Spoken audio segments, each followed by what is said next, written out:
Добрый день, уважаемые коллеги, уважаемые родители и те, кто будет смотреть наш подкаст. Сегодня у нас значимое для нас событие, а именно мы собрались необычным составом поведенческих аналитиков, тех специалистов, которые развивают сферу ABA, прикладного анализа поведения, не только в Казахстане, но и на международном уровне. Приветствуем вас всех! Сегодняшняя встреча посвящена конференции и теме сострадательного подхода в прикладном анализе поведения и того, как он развивается. Юлия Михайловна, расскажите ваши впечатления о важности мероприятия, как оно прошло и какая значимость, для чего оно было, собственно, у нас сделано. Я как руководитель школы и как специалист, которому важно развивать поведенческое сообщество, специалистов, которые практикуют на русском языке или говорят на русском языке, или учатся на русском языке.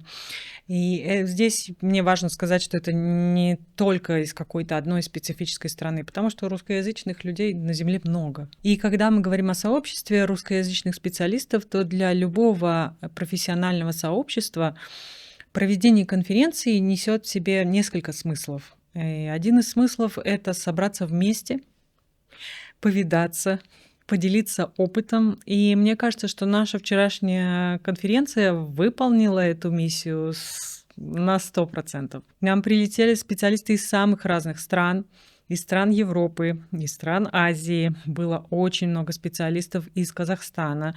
И прекрасно видеть, насколько большим и разнообразным и прекрасным является наше поведенческое сообщество. Вторая миссия конференции — это поделиться опытом и повысить собственную профессиональную компетенцию. Другими словами, научиться чему-то новому и рассказать, и научить новому.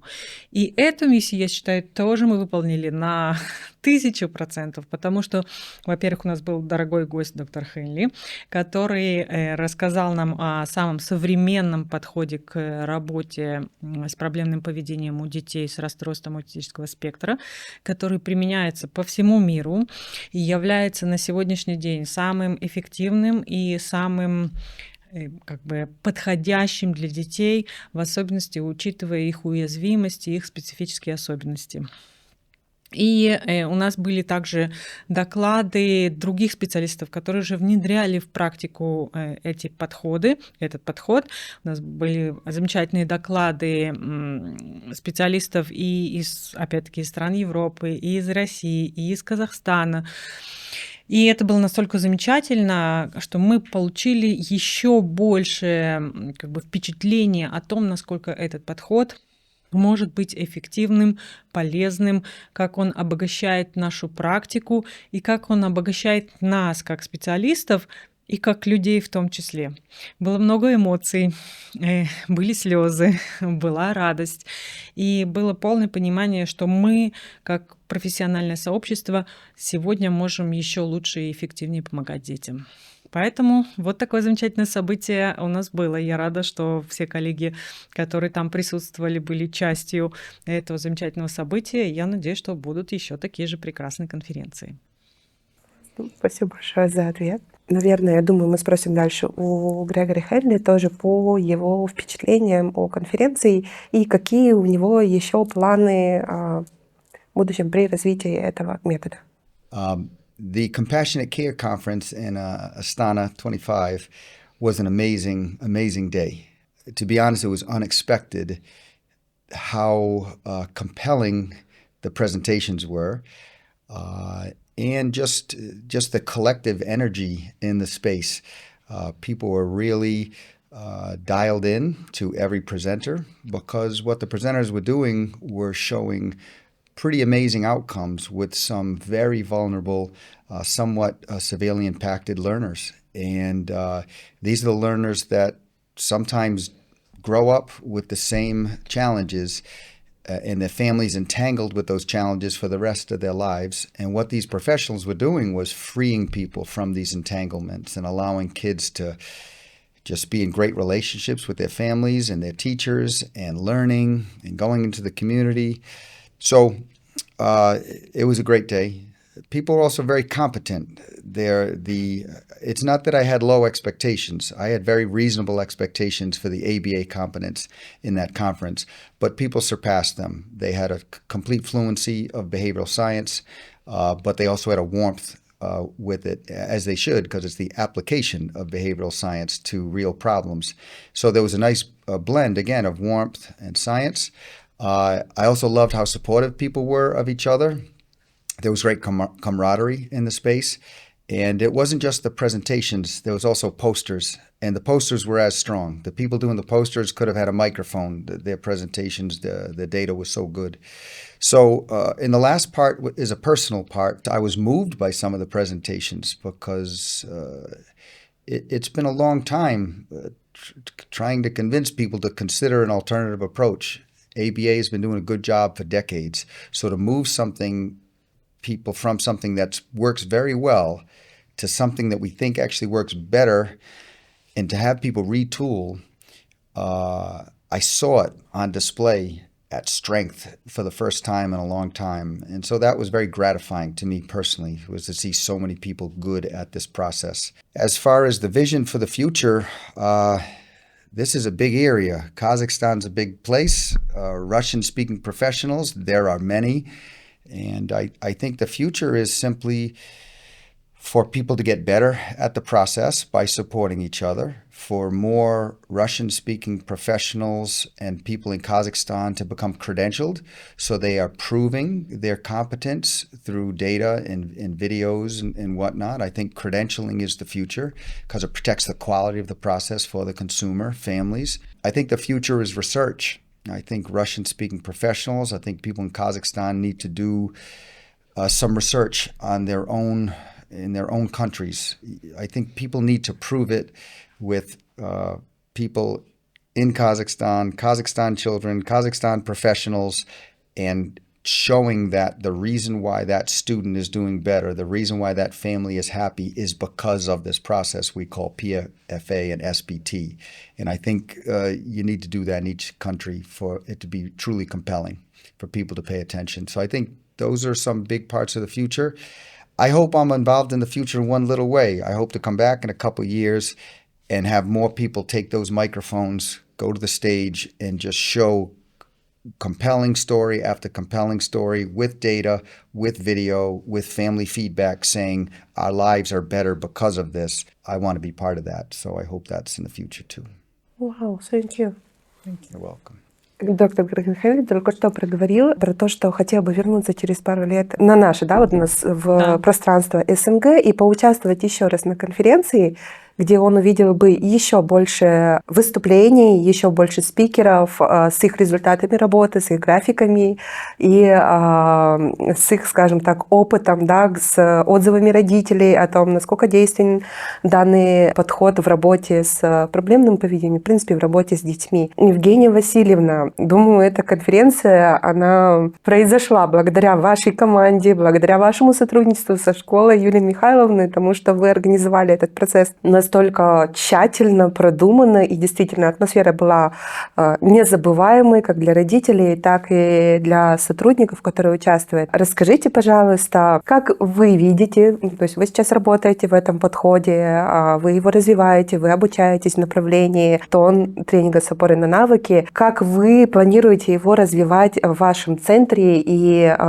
какой на данный момент у нас в Казахстане, не только в Астане, уровень квалифицированности, уровень профессионализма наших сотрудников. Когда я говорю наших сотрудников, я имею в виду про, в принципе, всех поведенческих специалистов, так как вы также являетесь преподавателем школы Юлии Михайловны, я думаю, вы уже можете оценить определенный уровень тех студентов, которые приходят к нам. Спасибо, Мира. На самом деле такой немного тонкий вопрос про качество специалистов. У нас много специалистов и много хороших специалистов, я считаю, но если говорить первая часть, я бы очень хотела, чтобы через 2 года мы встретились с доктором Грегори Хенли и смогли его порадовать еще большим количеством специалистов. А второе, я думаю, что наша задача сейчас обратить внимание на то, что когда специалисты или родители говорят, что данный метод или данный подход не работает, задать вопрос к себе, насколько я качественно выполняю эту процедуру, насколько, в принципе, я владею опытом. И если я беру на себя ответственность обучать этому подходу других специалистов, то это равно я беру на себя ответственность за качество самого подхода. Вот мне кажется, что прежде чем заявлять о том, что мы хорошо работаем, и это работает или не работает, вот надо посмотреть назад и посмотреть, а сколько у меня опыта в этом подходе, и действительно, насколько я качественно выполняю свои обязанности, и насколько технически я грамотно все это делаю. И третье, это самое важное, я думаю, что это все-таки про ценности, потому что если мы просто используем этот метод, потому что сейчас все так делают, и потому что тон — это модно, но при этом мои ценности не совсем совпадают с ценностями данного подхода, то, скорее всего, не ожидать качественного результата. Это мое мнение. Евгения, думаете, много есть родителей или специалистов, которые считают, что это не работает? Конкретно в моем опыте мы встречали достаточно много таких специалистов и еще больше родителей. И со стороны специалистов, я думаю, что есть такие специалисты, солдаты. Это не про дрессуру. То есть я сама очень долго менялась в этом подходе, потому что я тоже не совсем мягкий человек. И когда ты начинаешь работать в этом подходе, вот первые кейсы, они были правильные, потому что меня супервизировали. А дальше, если ты не меняешься и пытаешься просто технически эту процедуру сделать, потому что так надо, ты не всегда видишь и действительно слышишь и понимаешь ребенка. То есть моя цель, в чем конкретно была моя задача перестроиться, очень сложно признавать, что у тебя есть определенная цель, вот как это модель обратного планирования. Вот мое обратное планирование, к сожалению, оно было очень часто завышенным.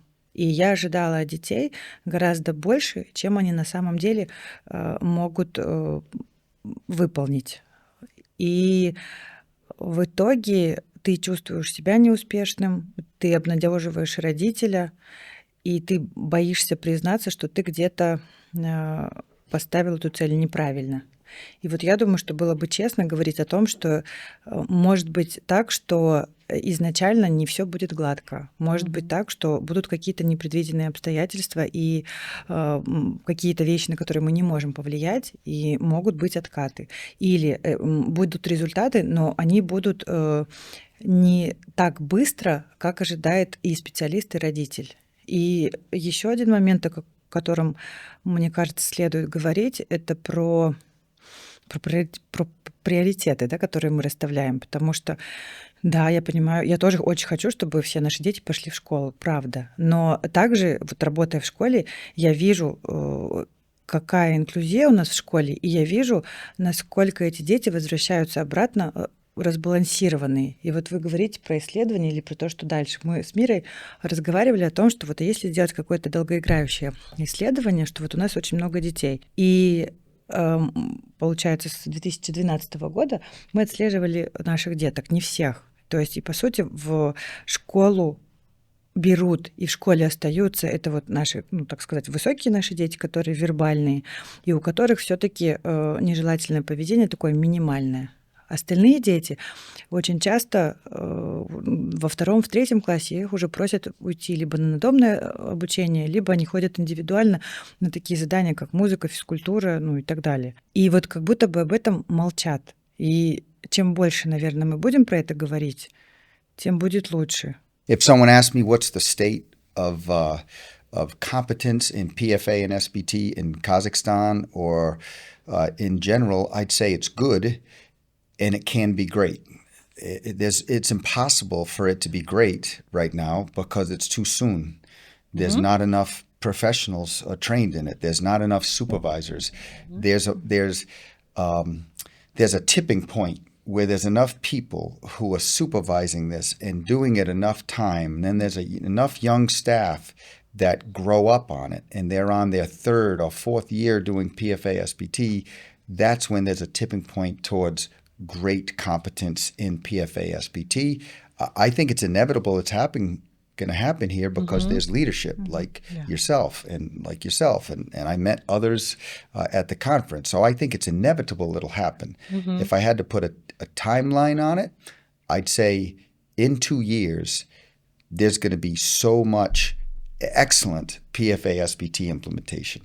The other reason I believe in the 2-year idea is because the amount of changes to the process is slowing down. So the process is quite different right now in 2025 compared to when many people in a Russian-speaking community learned it, which I believe was 2021. And many people learned the process from on-demand modules, and they were, at the time, state-of-the-art. But that's 4 years old, 5 years old content. And the way the process is done right now is a bit different. It's not fundamentally different. It's the same scope and sequence. Values haven't changed in 13 years, but procedures have changed. And the main change is being faster while maintaining safety. And I'd say that's the biggest improvement that you will see in Kazakhstan over the next 2 years. You will see improvements in speed. So when families say SBT is not working, what I think they're seeing is SBT isn't making progress fast enough. And the changes are not coming fast enough. It's not that people are not measuring the changes. I do believe people are getting stuck in the process with great regularity. I will admit that. People get stuck in SBT with great regularity. If people get supervision from experts, they will not be stuck. But people need supervision from people in their language community. And that's what I mean by in a couple of years, there'll be enough people providing supervision to help get people unstuck. As far as when people say SBT doesn't work, there are conditions under which SBT may not be applicable. Does it work with adults with severe behavior disorders? Yes, if they have intellectual disabilities, of course. Does it work? By and large, yes. However, if the adult is on many medications that sedate them, they've been on those medications for a long time, and it's very difficult to get to that physiological affective state we call happy, relaxed, and engaged, there's not a foundation to build the skills from. So to me, when it doesn't work, you know it isn't going to work in the beginning. Thus, you should not be wasting time. The first step in the process is get happy, relaxed, and engaged, and the probability of severe behavior should be 0. And when and only when we achieve that, do we ever move on? Failure should be there. If you can succeed there, you can get HRE, and you can identify the conditions of 0, I don't believe it'll fail. I believe at that point, when people are saying it doesn't work, they're getting stuck in the process. And it's not that it doesn't work, it's that they need consultation or supervision to get unstuck. So as far as the questions again were when it doesn't work, anything else to say on that? It's for parents. For parents. So if parents say it doesn't work, it means that they need consultation. That's exactly right. And when people say it doesn't work, it just means they need consultation. You did have a question for me, though. It was, what should a parent look for when their child is going through PFA SBT? That's a great question. This is what they should look for. The child should not be engaging in severe behavior with any regularity in the process. And they should check in to look at videos and or graphs to make sure there is no severe behavior occurring with regularity. Severe behavior occurring every now and then, there's no problem with that. But on repeated trials, it should not happen. The process should be adjusted. Second, the parents should see wins on at least, I think, a daily basis, but I would say at least a weekly basis. There should be improvement and progress in the process. So if parents want to figure out whether their child is getting a high-quality version of SBT looking at graphs, videos, and we call it the wins chart to make sure that there's progress within a daily framework, hopefully, but at least a weekly framework. There should be wins. And the last part is that the student should really want to go to the therapy. The parents can see that. They can see where the child runs into the building, struggles actually to leave therapy. Those are hallmarks it's going well, that they want to be there and that they reluctantly leave therapy. That's what I ask parents to look for. I think mostly when parents say that it doesn't work, they mean that it doesn't work at home. The specialists in the sessions make their work, and there is zero problem behavior. But at home, it continues to be. That's a great point. When skill-based treatment is occurring and the skills are being freshly developed, there usually isn't any change at home in the rate of problem behavior. Now, there are instances, and they're not total anomalies, but there are instances that behavior will improve outside of therapy without any programming. And there's instances where problem behavior worsens outside of therapy. But by and large, there's no change outside of therapy until things change outside of therapy. And so what we recommend to families is first to recognize that until the therapists, the professionals, build the skills up and systematically extend them into the home, the chances of seeing improvements in the home are not strong. And if the family needs improvements in the home immediately because there's crisis, because the child may be hurting themselves, hurting others, or really taking the family lifestyle, quality of life down, then we recommend a thing called universal protocols. The effect of universal protocols should be immediate, it should be lasting, and it is not complicated. Skill-based treatment requires expertise and supervision. Universal protocol does not. It requires training, a little bit of buy-in, but it should have an immediate impact. And so, again, when families are worried about there's no effect on behavior yet, it's a little bit of patience while the therapist works their magic on developing the skills and then generalizing them with families. But if patience cannot be had because there's crisis, I strongly recommend parents talk to their behavior specialist about the universal protocol and get some guidance on implementing that in the home. You know, I see now the problem. What is it? What is the problem? Excuse me. Нормально всё. Я поняла, что вы говорите. The implementer of the PFA ASBT process is a therapist, technician, and this competence, the specialist with this competence cannot successfully work with the parents. They just do their job, and they cannot explain to parents what to do, how to implement a universal protocol. So parents needs to have other trained and competent specialists to have the guidance how to implement the universal protocol. I see it. And you said that we don't have enough professionals. Yes, we don't have enough professionals to provide these services to parents. Yeah, it's true. But last point from me, in the meantime, tomorrow on, my recommendation would be when any professional starts PFA SBT with a child in their center, that they at least train parents on how to do synthesized reinforcement, how to obtain HRE with zero problem behavior, and make sure they arrange those conditions with their child at least 10 to 15 minutes a day, twice a day.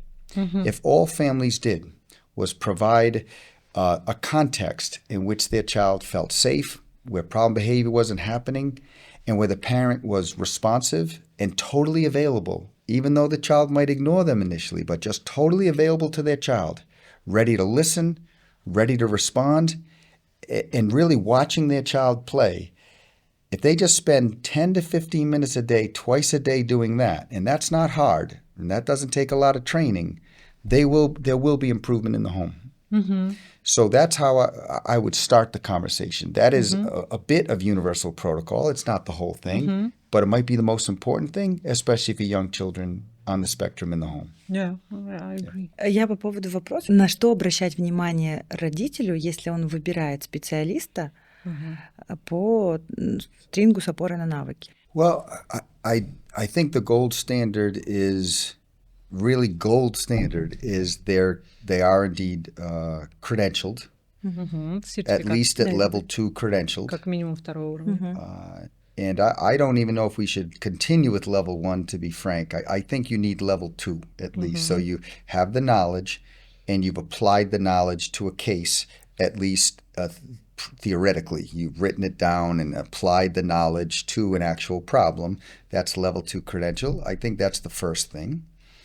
I think the next is that person has appropriate supervision from somebody who's more advanced than level 2, whether they're credentialed or not. And what I really mean is they have done SBT at least 2 or 3 times with children on the spectrum successfully.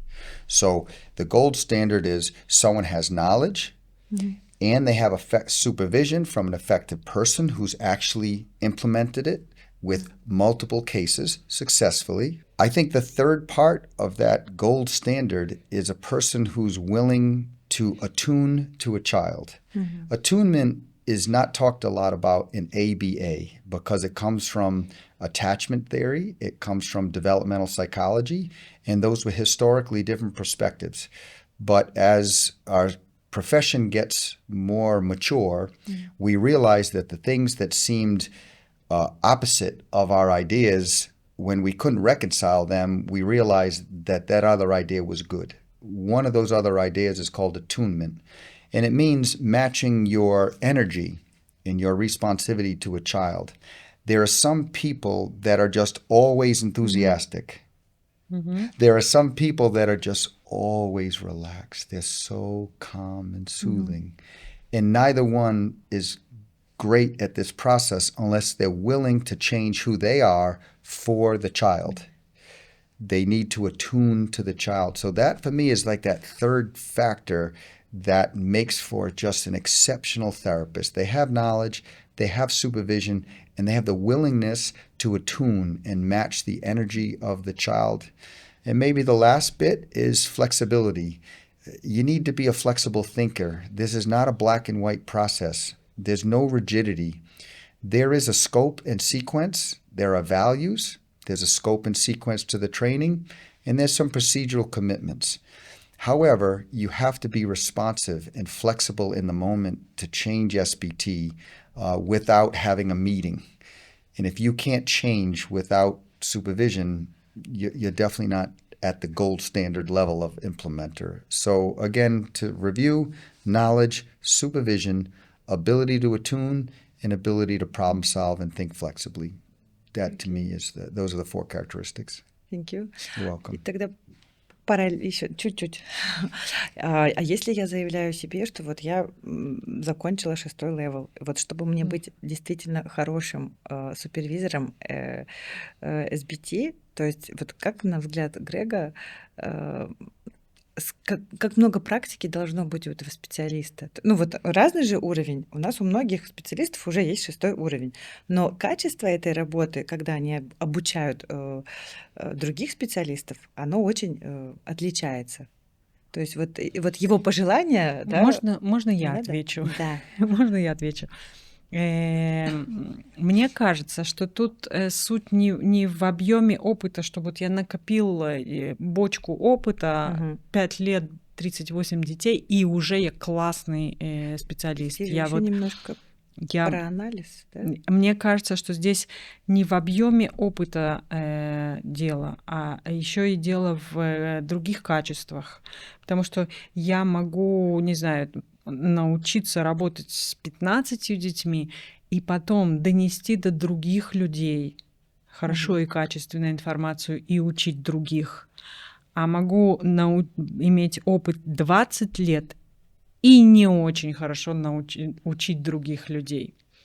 То есть мне кажется, что вот те же самые критерии, которые Грег говорил в отношении ребенка, то же самое, если применить к специалисту-консультанту, то там мы тоже увидим специалист компетентный, который имеет сертификат, специалист, у которого есть опыт работы во множественных случаях, специалист, который может сонастроиться со своим супервизируемым специалистом и донести ему ровно так же, как мы вот к ребенку подстраиваем. Так же, как и мы обучаемся, да? Да, то есть есть там один темперамент у терапевта, другой темперамент, кто-то медленнее думает, кто-то это. И поэтому вот умение супервизора сонастроиться со своим супервизором, это тоже важно, да, и быть гибким. То есть эти же критерии применимы и в работе с другими людьми. Consultants have to attune to the consultee. Yeah, and be flexible. It's complete and be flexible. That's exactly right. And also good consultants, they will not, I'll tell you a little, here's my secret. And this isn't, it's just in general. If the consultant is willing to consult based on conversations and unstructured observations, they're not a good consultant. Period. A consultant needs to consult from video or live observation while a student and staff are in the process, and they need to be able to see data. So they should be able to get a personal perspective from a sample from videos or live observation in SBT, and they should have a bird's eye understanding of the progress from graphs and meeting notes. If they have those things, they can really be helpful. If they're only going to talk and talk under unstructured conditions, they are not a good consultant. Maybe that's obvious, but I know there's a lot of consultants that consult from a place of misinformation. That's not helpful. I have some maybe silly and unconnected question. What do you think the training in flexibility and ACT training will be good for behavior therapists and consultants? I think it's a great question. I have used ACT more with PhD students than I have with any other sample of people. Do you see what I'm saying? Because I was a professor and a trainer more than I've been a practitioner, to be frank. I was in university, and you do exercises from the manual, Get Out of Your Mind and Into Your Life, with graduate students many times. First, to make sure they were leading a value-driven life, but also to help them think flexibly and not get rigid as they moved along in their expertise of behavioral science, because I believe the best practitioners and scientists have an integration sensitivity and don't put up a lot of walls. And so, yes, I think it's a very smart idea. And I'll be frank, I never thought about maybe we should have an ACT component of the PFA-SBT training. I think it's a brilliant idea. Just as an aside, Jonathan Tarbox, we have a tentative implicit agreement where he's going to come out to my company and train all my teammates on ACT. And then I'm going out to his university and training his group and students on PFA-SBT. But what you're saying is, we are accidentally integrating it, but it might need to be integrated into PFA-SBT. I think it's a brilliant thought. Он наблюдает за жизнью своих вот первых подопечных. Сколько им сейчас лет? Вот как у них жизнь сейчас?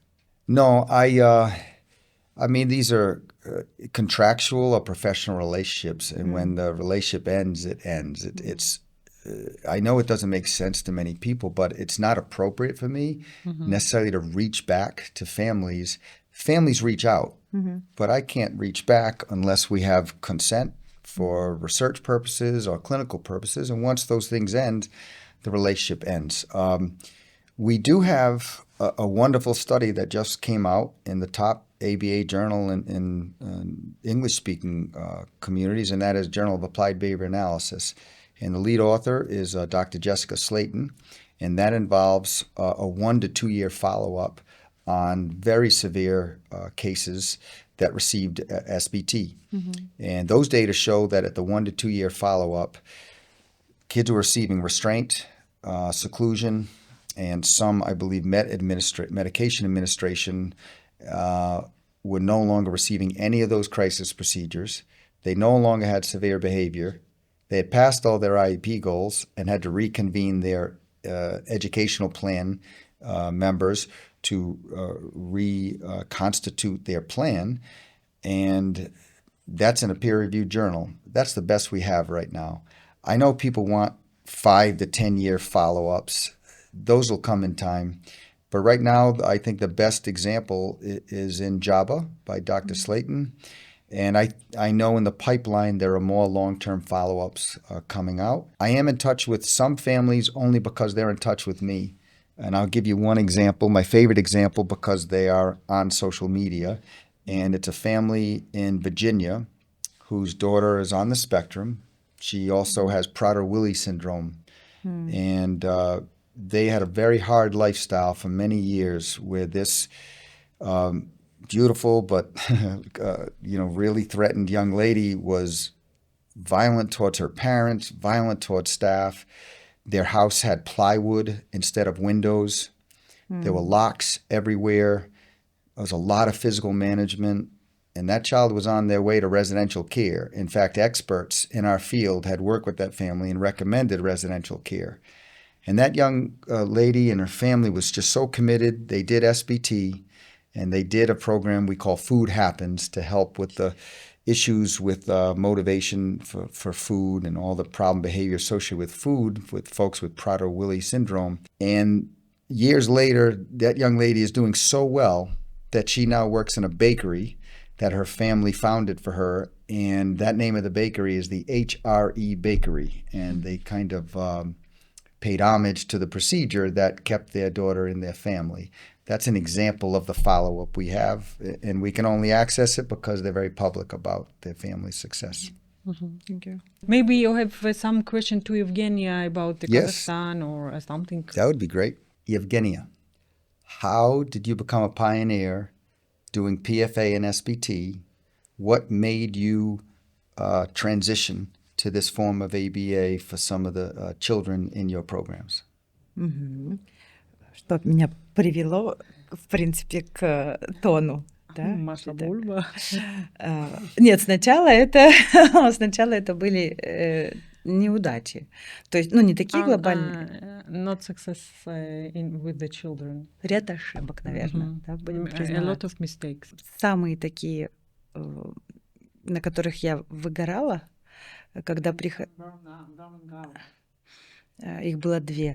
Когда мы формируем навыки ребенку, и у нас все получается в центре, и даже более-менее он начинает сотрудничать с родителем, через 3-4 месяца эти дети к нам возвращаются. И как будто бы ты тратишь время зря. И у меня действительно было ощущение, что вот сейчас по запросу мамы, да, мы вытащили с этого ребенка речь. Да, он начал нам говорить мало. То есть я понимаю, что это ригидные фразы, они маленькие. И как обычно происходит? Ребенок более-менее успокоился, он начал приходить за стол, он начал сотрудничать, его забирают, и надо идти либо к логопеду, либо к дефектологу, либо к учителю к школе готовиться.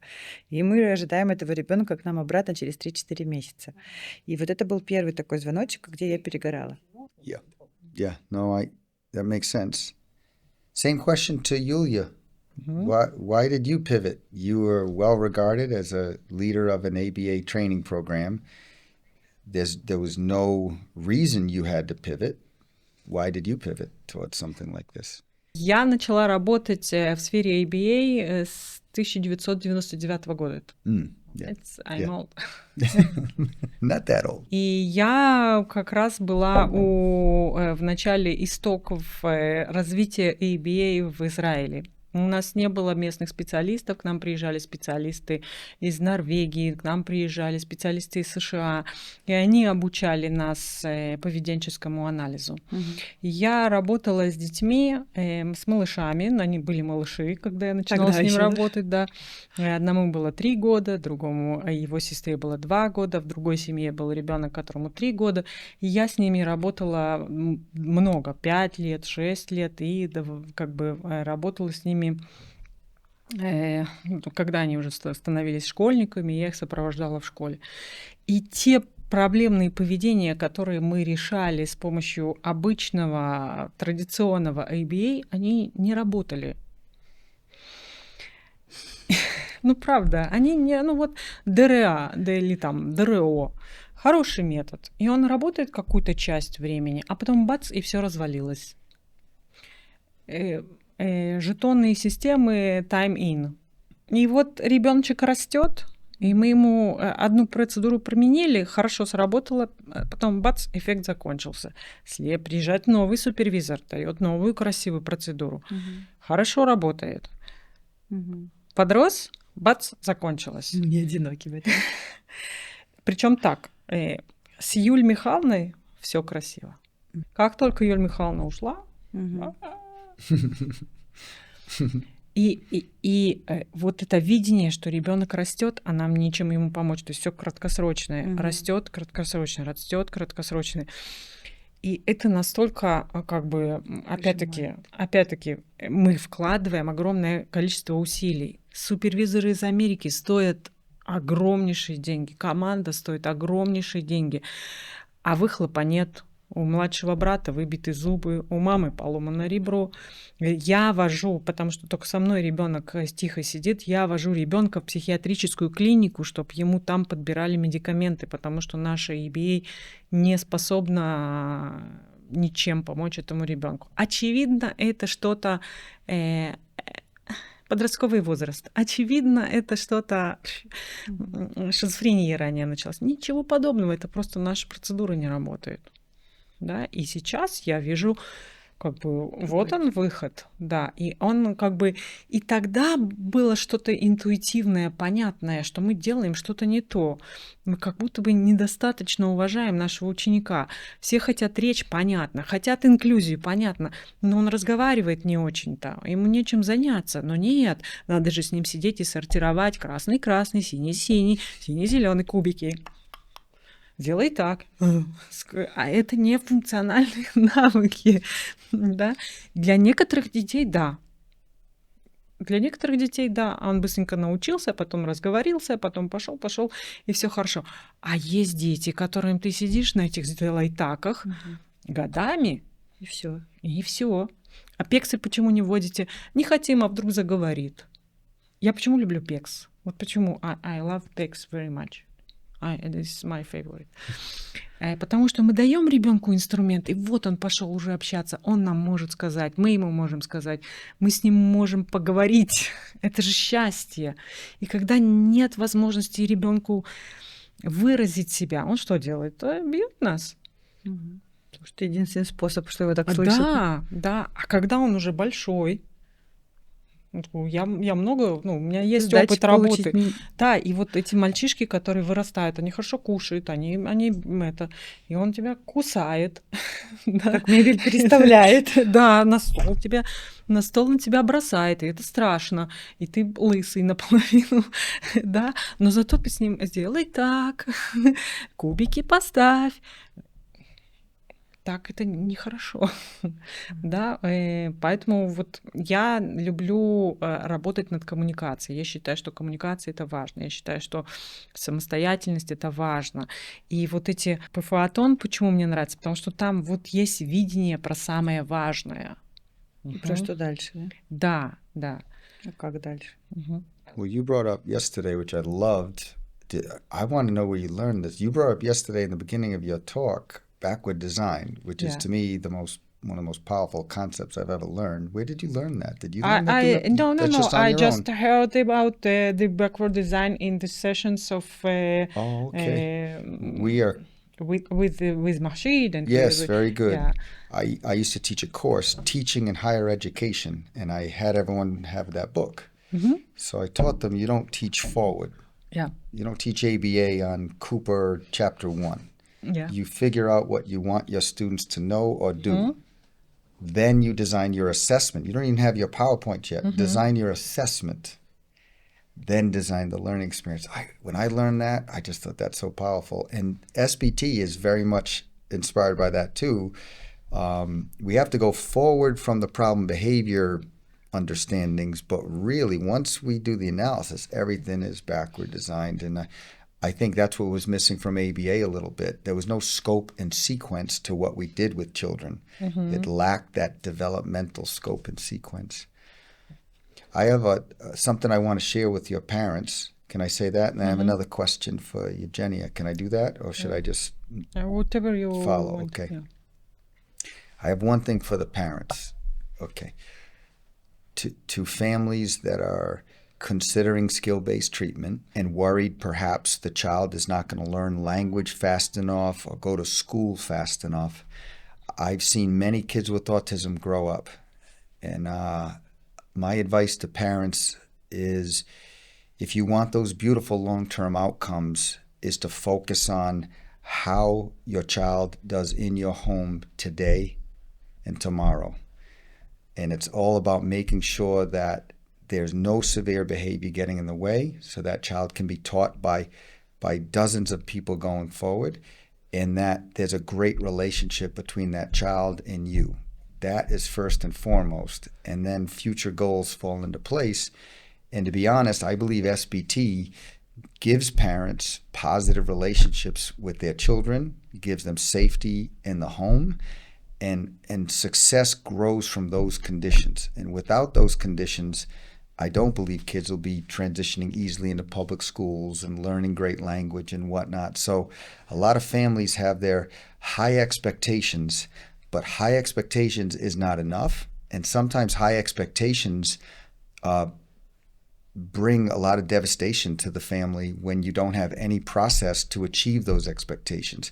SBT allows families to achieve the expectations, but there's a scope, there's a sequence, and it takes time. And that just needs to be recognized, I think. And if that's recognized, families will be happier along the way and happier with the outcome. Yeah.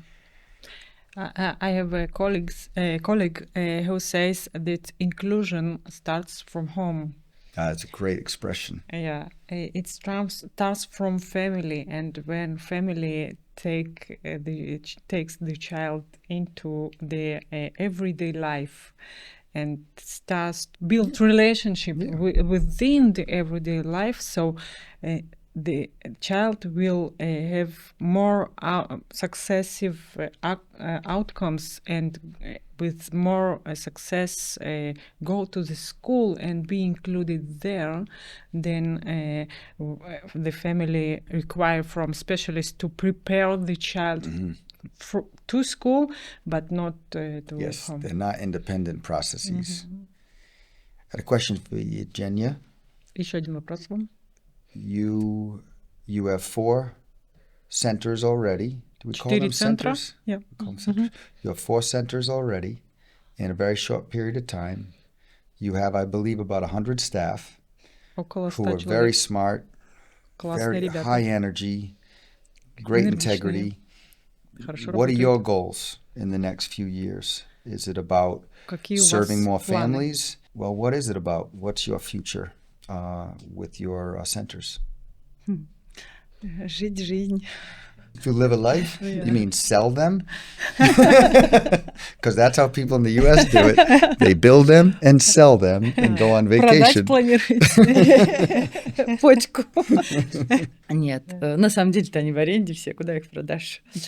Я хочу, может, громко это будет звучать, что вот моя миссия, как я это вижу, хочется нести именно качество. Я не хочу тратить время зря, и свое, и родителей. Я не хочу, чтобы дети ко мне возвращались, чтобы они уходили, были счастливы и говорили, у нас все хорошо. Просто звонили, с Новым годом поздравляли, с 8 марта. И тогда было бы классно.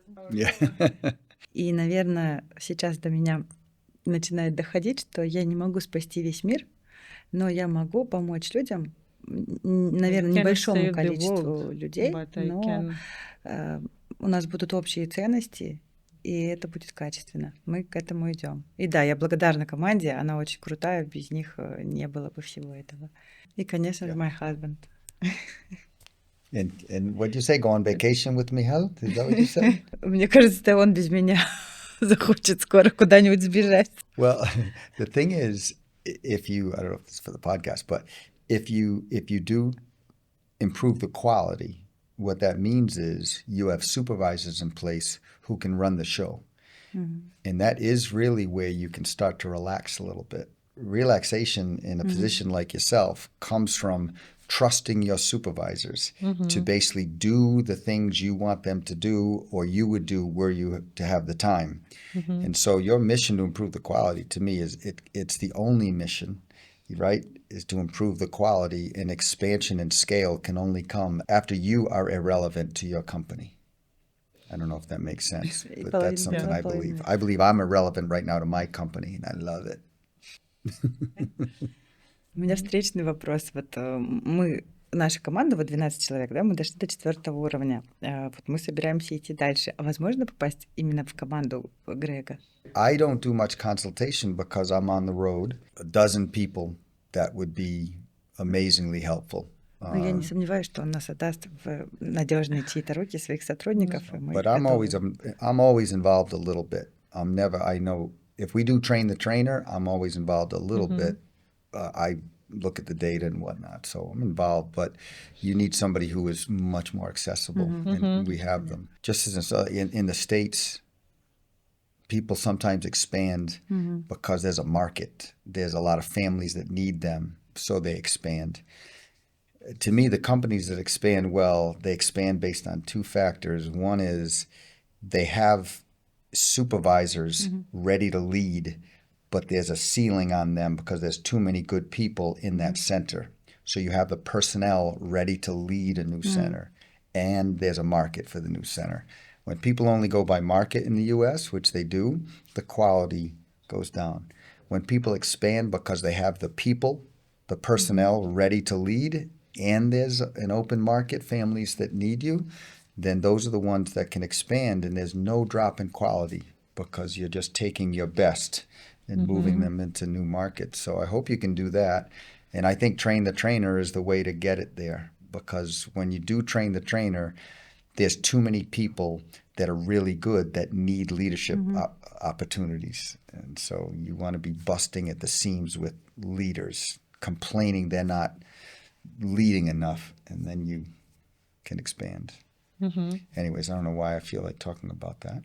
Есть страны, в которых этот метод уже признан официальным, и эти государства готовы его финансировать. Well, there are places funding it, like the United States, Canada. In the United States, PFA and SBT is ABA. It's a way to do ABA, and ABA is funded by insurance companies and other. So in public schools, it's essentially funded because students by law have to have access to a fair, appropriate education, and they sometimes need extra support. In the United States, they get an individualized education plan, and from that, they get a functional behavioral assessment and a behavioral intervention plan. PFA is legally equivalent to a functional behavioral assessment. SBT, skill-based treatment, is legally equivalent to a behavior support plan. So yes, it's funded educationally. It's funded through private insurance in the U.S. It's recognized in Canada, and many public school systems embrace it, use it at scale. In other countries, I can't say outside of North America any other country is funding it per se, but we do have countries where it's at strength. And to be frank, I'm not well informed on how they fund it. But in Italy, there's a lot of PFA SBT. In Naples, Rome, Reggio Calabria. In Australia, there's a lot of PFA and SBT happening in schools right now, which is very exciting. In some of the small Central American countries, PFA SBT is very strong, Nicaragua, Guatemala. And in Brazil, I'd say Brazil is the largest country with the most PFA SBT going on right now, largely because there's some Brazilian professionals who are very, very good, and because Brazil has had this long history of ABA, but they had no history with functional assessment. And so there was nothing there. And so once PFA and SBT was learned by some leaders, it just took off because it filled a void. How they support it, I'll be frank, I don't know. But I know they're hundreds, if not thousands of children getting SPT in Brazil right now. So it's part of their culture. Юлия Михайловна, вы же очень крутой аналитик. Я удивляюсь тому, как вы видите, как человек поведет себя там за 2 недели вперед. То есть в отношении кого? В отношении каких-то определенных ситуаций. То есть вы примерно уже прогнозируете, какой репертуар поведения он нам продемонстрирует. И вот если это переложить на тон, как вы думаете, вот через 2, через 3 года, как это будет развиваться действительно вот в профессиональном сообществе? Тут сложно сказать. Тут все зависит от количества ресурсов, которые мы будем в это вкладывать. Сейчас скажу немножко, может быть, вырежем потом, если что. Амбициозную вещь, но чтобы в нашей среде что-то развивалось, должен быть лидер, который будет это продвигать. Да, теперь я понимаю, что Юлии Михайловны уже на многое не хватает. Ну, то есть продвигать по всем сторонам ABA во все стороны, куда оно движется, я не могу делать одна, да. Мне нужны единомышленники и коллеги, которые, опять-таки, обладают теми же ценностями, которые у меня, и которые будут способствовать продвижению. И поэтому, если те единомышленники и коллеги, которые сейчас со мной, да, они будут способствовать продвижению по своей собственной инициативе. Не потому, что Юлия Эрц им сказала. Потому что их ценности. Да, не потому, что я им сертификат дам или не дам, да, а потому, что они сами хотят, они видят в этом значимости, ценности, они говорят, вот у меня такая идея. И Юлия Эрц говорит, конечно, давайте, вот вам площадка, вот вам это, делайте. Да? Вот если так будет, то тогда все будет красиво развиваться. Если, главное, чтобы это не звучало как обвинение, что я кого-то обвиняю, что кто-то мало делает. Ни в коем случае.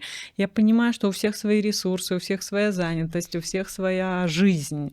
Да? Но если мы как профессиональное сообщество что-то берем и развиваем, оно развивается.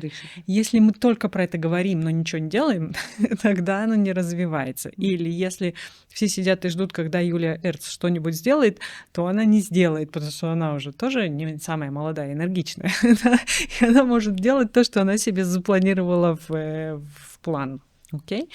Поэтому вот, например, про ПФА тон. Что мне видится сейчас? Вот здесь есть, мы в Казахстане. Да? Конечно, есть русскоязычное сообщество, и вы часть русскоязычного сообщества. Но здесь Казахстан, и он, на мой взгляд, будет идти к тому, чтобы становиться все более казахоязычным и национальным государством.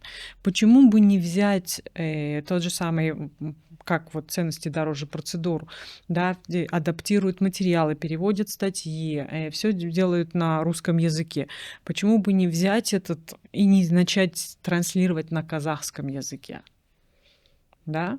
И вот если будет переведенный современный ABA на казахский язык, и переведенная тетрадь на казахский язык, и переведенный курс на казахский язык, и переведенные статьи на казахский язык, и мы будем говорить о том, что мы работаем, даже пока на русском языке говорить о том, что мы работаем с детками, у которых казахские имена, которые живут в Казахстане, что с нами работают казахские специалисты,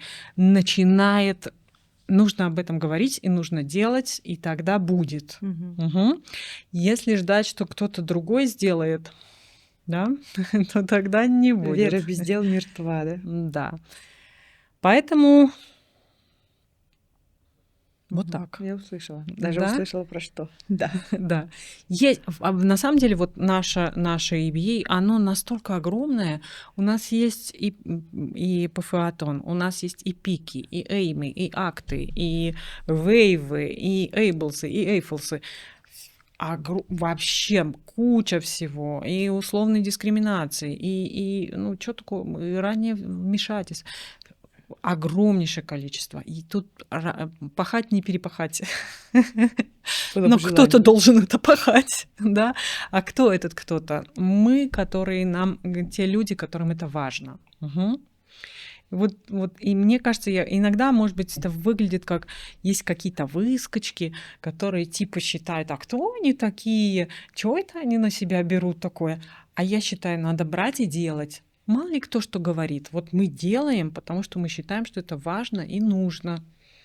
Это наш путь. Кто с нами, пожалуйста, приходите. Кто считает, что мы выскочки, пусть делает лучше. Пусть делает. Обычно как это говорят? Вот выскочка, и только сидят и говорят, а лучше не делают. А мы делаем. Спасибо.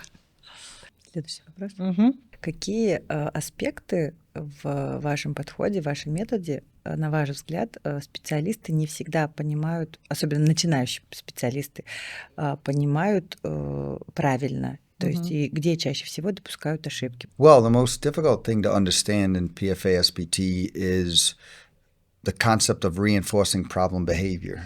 That is the hardest thing for people to get over mentally and to practically do in the moment. Very hard. But early on in SBT, one of the hardest things to do is to respect the nuance, to respect the subtle variables that give rise to problem behavior, like body position, like orientation, like proximity, like small furtive movements towards the child or looking away from the child. So sometimes I think people don't understand just how powerful they are in increasing or decreasing the odds of problem behavior. And I don't think people can understand that until they do the process. The second struggle that is, I think, going in sequence here, the second struggle is not prompting things. It's so hard for people to not prompt things. They want to prompt communication. When problem behavior happens, they want to prompt the skill. And so really working with people to not prompt is very difficult. Third is really to teach people to be brave in the moment where when the child is ignoring them, for instance, to what we call progress the challenge. It's counterintuitive, but you have to motivate students, and to motivate them, you do this thing we call progress the establishing operation, or progress the challenge.